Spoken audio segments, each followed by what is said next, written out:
Hey, welcome back. Thanks for tuning in again. At the end of part 2, we left off with quenching those 01 knives, and I talked about the Rockwell testing, which I'm really excited about. We're going to get to see exactly how hard they got in the quench. Now, Rockwell test is just a measurement of hardness with steel. So let's go ahead and see how this turned out.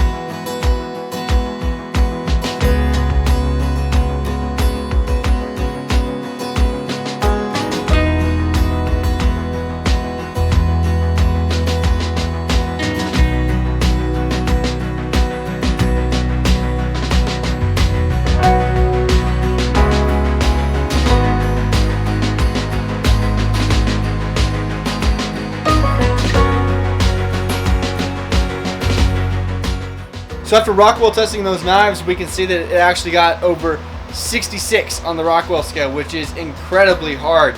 If it were to drop on a hard surface, or if you were to hammer it against something, it would likely break and crack because it's just so brittle. So I went ahead and did a couple tempering cycles.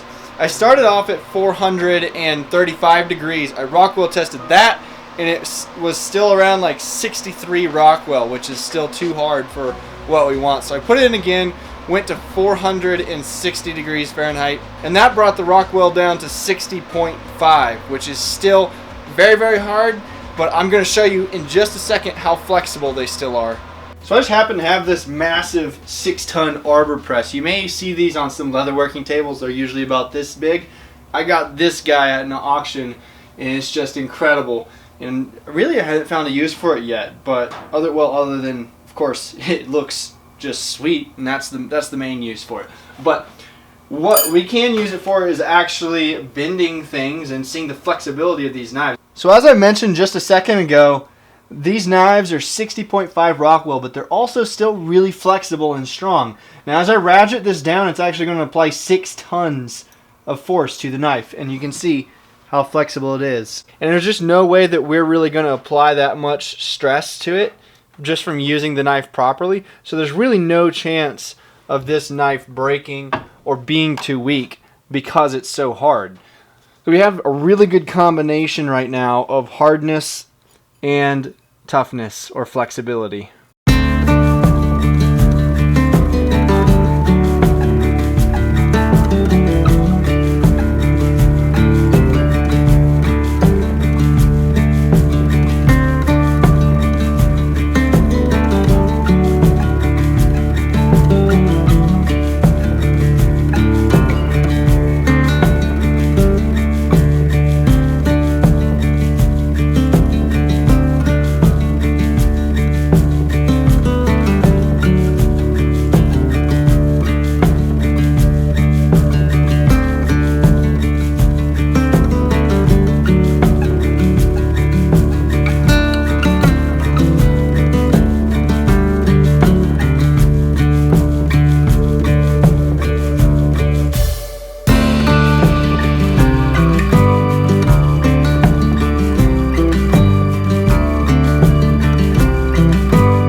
So we'll end the video here with these shoulders cut in for the guards.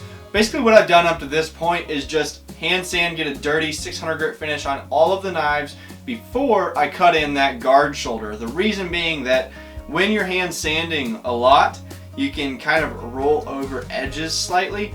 And if we roll over those guard shoulders that are right now crisp, clean, sharp 90 degrees, then when we actually fit that to the guard, even if there's a no gap fit, if that edge is slightly rolled under, it'll create a shadow and it'll kind of look weird.